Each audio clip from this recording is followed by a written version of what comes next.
क्या आप अपने स्पाउस के साथ अपना रिलेशनशिप और ज्यादा बेहतरीन बनाना चाहते हैं, या फिर आप अपनी लाइफ में उस मोड़ पर बैठे हैं जहां पर आपको वो एक इम्पॉर्टेंट डिसीजन लेना है कि आप उस रिलेशनशिप में आगे बढ़े या ना बढ़े। गौतम बुद्ध कहते हैं कि हम अपने माइंड में जो कुछ भी सोचते हैं हम उस रिलेशनशिप में वही मैनिफेस्ट करते चले जाते हैं। तो क्या आप इस रिलेशनशिप को लेकर कुछ सही नहीं सोच रहे हैं? तो आज हम बात करेंगे इन सब चीजों के बारे में और कैसे हम अपनी रियलिटी उस रिलेशनशिप में बना रहे हैं। तो नमस्कार दोस्तों, मैं हूं मानसी और आज मैं आपके लिए लाई हूं 5 tools and techniques law of attraction की जो आपके उस खास रिलेशनशिप को और ज्यादा बेहतरीन बना देंगे, या फिर अगर कोई लाइफ पार्टनर आप अपनी लाइफ में मैनिफेस्ट करना चाहते हैं तो आप उसको डेफिनेटली अपनी लाइफ में पाएंगे अगर यूनिवर्स उस एनर्जी से अलाइंड है। तो सबसे पहली बात है कि 2 चीजों में हम अपने लाइफ के, अपने रिलेशनशिप के इश्यूज को डिवाइड कर सकते हैं। पहला, वर्कआउटेबल इश्यूज, जिसमें दोनों पार्टनर्स रेडी है कुछ ना कुछ वर्कआउट करने के लिए, अपनी लाइफ को और अपने बिहेवियर को चेंज करने के लिए, कि यहाँ पर मैं गलत हूँ तो मैं इस चीज को बदलती हूँ, या फिर यहाँ पर मैं गलत हूँ और मैं इस चीज को बदलता हूँ। और दूसरे इश्यूज होते हैं जो नॉन वर्कआउटेबल इश्यूज है, जिसमें दोनों पार्टनर्स में से या तो एक पार्टनर या फिर दोनों पार्टनर चेंज करने के लिए तैयार ही नहीं है, वो अपनी मिस्टेक्स को एक्सेप्ट करने के लिए तैयार नहीं है, या फिर कुछ भी बेटर करने के लिए तैयार नहीं है। इस केस में नेगेटिव इमोशन जैसे कि ईगो, इनसिक्योरिटी, जेलसी, ये सब नेगेटिव इमोशंस आपके सरफेस पे काम करते हैं। और जिस केस में आप काम करना चाहते हैं उसमें तो आप बातचीत से आप अपने रिलेशनशिप को सुधार ही सकते हैं, और लॉ ऑफ अट्रैक्शन के ये टूल्स को यूज करके आप उसको और बेटर कर सकते हैं। पर इस केस में जब आप बात ही नहीं मानने को तैयार, उसमें आपको सबसे पहले अपने रिलेशनशिप में हीलिंग अप्लाई करने का बहुत ज्यादा जरूरत है। सेकंड, ये टूल जो मैं आज डिस्कस करने वाली हूँ उसको यूज करके आप उस क्रिएटिविटी को यूज करके उस रिलेशनशिप में कुछ ना कुछ पॉजिटिव जरूर देखना शुरू कर देंगे। तो सबसे पहला टूल है जिसके बारे में आज हम बात करेंगे, वो है क्रिएटिव विजुअलाइजेशन। विजुअलाइजेशन में सबसे जरूरी चीज ये है कि आपको सबसे पहले बैठकर उस रिलेशनशिप में एक दिन कैसा चाहिए ये आपको लिखना है। ये एक्टिविटी बेस्ड प्रैक्टिस है, ना कि आप सीधा बैठ जाइए और विजुअलाइजेशन शुरू कर दीजिए।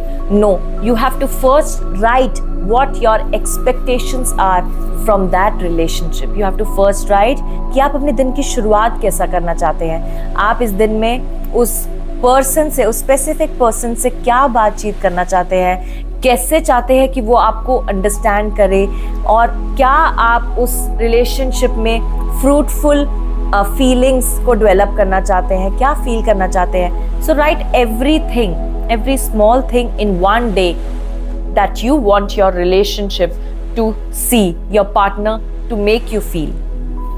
इसको लिखने के बाद आप बैठ जाइए और आप विजुअलाइजेशन स्टार्ट कीजिए। फर्स्ट इस इंटेंशन के साथ कि whatever I am visualizing today is going to be created as a reality. You can say this in your mind that whatever I'm seeing in my mind screen today is going to be true for me.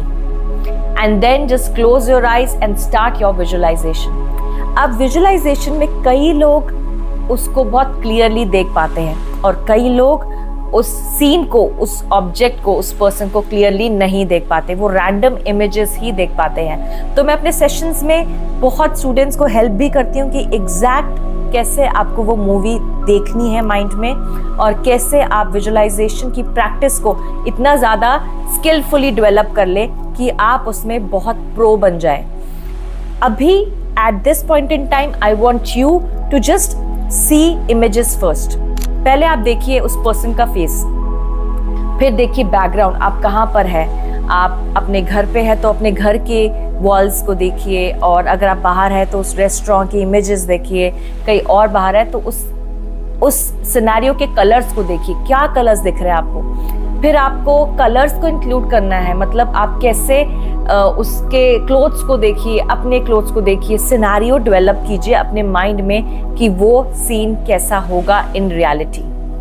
Then आप कोशिश कीजिए कि आप अपने 5 senses को visualisation में use कर रहे हैं, यानी कि आप अपने टेस्ट को यूज कर रहे हैं। कुछ ऐसा देखिए जिसमें आप कोई चीज को टेस्ट कर रहे हैं, फील कर रहे हैं, ट्राई कर रहे हैं टेस्ट करने का।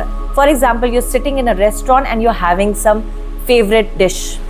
Second, you are smelling the environment while visualising, which means कि आप अगर किसी गार्डन में हैं तो आप फ्लावर्स को स्मेल कर रहे हैं, आप किसी रेस्टोरेंट में हैं तो आप उस परफ्यूम को या फिर खाने को स्मेल कर रहे हैं। So include smell as your visualization tool. Third is see the person using your eyes, see the face exactly, very clearly, see colors, see the object, see furniture. Fourth, you can also hear words.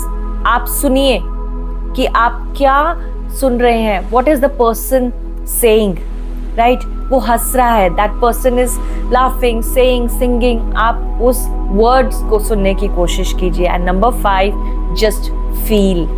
Feelings develop कीजिए कि how would you feel when this will be your reality.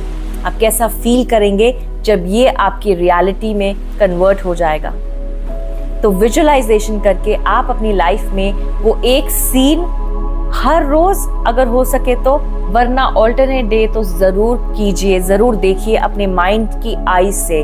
और preferable time to do visualisation is going to be in the morning और at night, या तो शुरुआत में, दिन की शुरुआत में, या फिर एंड ऑफ द डे में। सेकेंड टूल जिसके बारे में मैं आज बात करने वाली हूँ वो है एफर्मेशंस।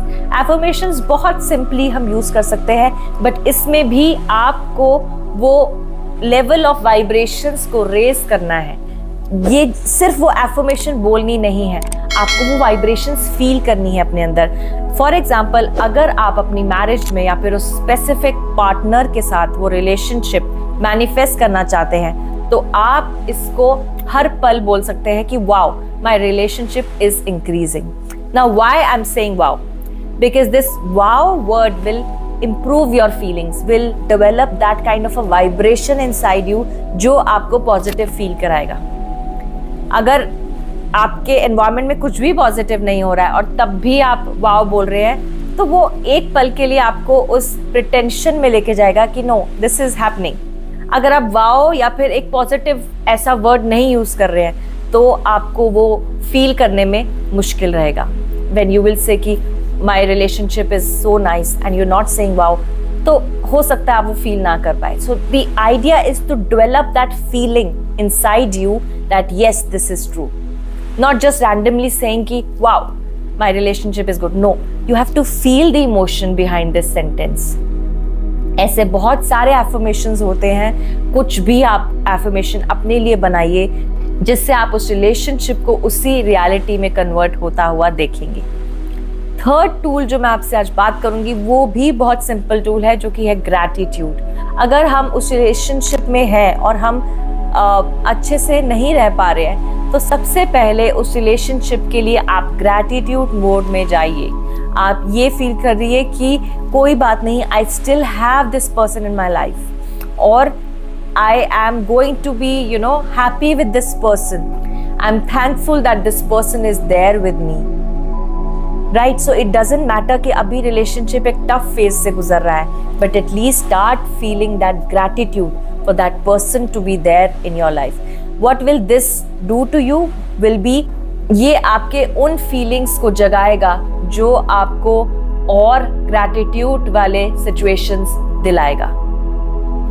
फोर्थ टूल जिसके बारे में मैं बात करूंगी वो है पॉजिटिव थिंकिंग। तो पॉजिटिव थिंकिंग दो प्रकार की होती है। पहली, एक टॉक्सिक पॉजिटिविटी, जिसमें आप सिचुएशन को देखते हुए बहुत ज़्यादा पॉजिटिव होने की कोशिश करते हैं और बहुत क्लियरली दिखता है कि वो सिचुएशन या वो रिलेशनशिप में रहने लायक कुछ भी नहीं है। उसको बोलते हैं टॉक्सिक पॉजिटिविटी। एक अब्यूजिव रिलेशनशिप में मैं अपने स्टूडेंट्स को ये कभी भी एडवाइस नहीं करती। Second type of positivity is a positivity which is in your daily scenario. मतलब अगर आप अपने डेली रूटीन में आपने कुछ ग्लास गिरता हुआ देखा तो आप उसको इतना ज़्यादा नेगेटिव ना बना दे और बोले कि कोई बात नहीं, ये हो गया तो भी मैं पॉजिटिव हूँ। सो उस मोमेंट की पॉजिटिविटी को देखना या फिर उस कॉन्वर्सेशन में अपने पार्टनर का पॉइंट ऑफ व्यू देखना रादर देन जस्ट अपना ही पॉइंट ऑफ व्यू को देखना। तो एक डेली बेसिस पे वो पॉजिटिव थिंकिंग को कल्टीवेट करना भी एक एफर्टफुल टास्क है।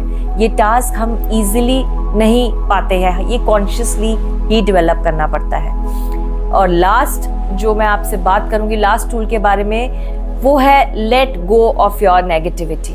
तो ये नेगेटिविटी हीलिंग से तो जाती ही है, पर हमारे एक कॉन्शियस एफर्ट से भी जाती है, जो एफर्ट हम बार बार लगाते हैं कि वो पास्ट की सिचुएशन थी। आज की डेट में, आज प्रेजेंट के मोमेंट में हमें ये लाइफ में क्या स्टेप लेना चाहिए जिससे हम आगे बढ़े। सो पास्ट के बारे में अपनी कॉन्वर्सेशंस को स्टार्ट करना बिल्कुल छोड़ना पड़ेगा और हमें एक नई शुरुआत से एक प्रेजेंट मोमेंट में कंसंट्रेशन डालनी पड़ेगी। तो आई होप ये 5 पॉइंट्स आप अपने डेली रूटीन में इंक्लूड करोगे, जिससे आपके रिलेशनशिप में डेफिनेटली वो चेंजेस दिखेंगे। और अगर आप मेरे साथ कनेक्ट करना चाहते हैं अपने मैरिज में या फिर अपने रिलेशनशिप में वो पॉजिटिव चेंजेस देखने के लिए, तो डेफिनेटली मेरा ये वेबिनार इस संडे को ज़रूर अटेंड कीजिए, जिसमें मैं बताऊंगी कि law of attraction, manifestation and healing, specially ho'oponopono healing को यूज करके आप अपने रिलेशनशिप को कैसे बेस्ट बना सकते हैं। ये मेरा नहीं, ये सिर्फ मेरा नहीं, ये मेरे बहुत सारे स्टूडेंट्स का भी दावा है कि definitely it changes your situation in your marriage, in your relationship.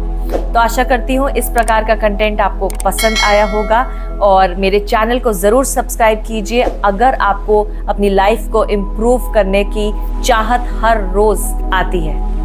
Thank you and have a great day.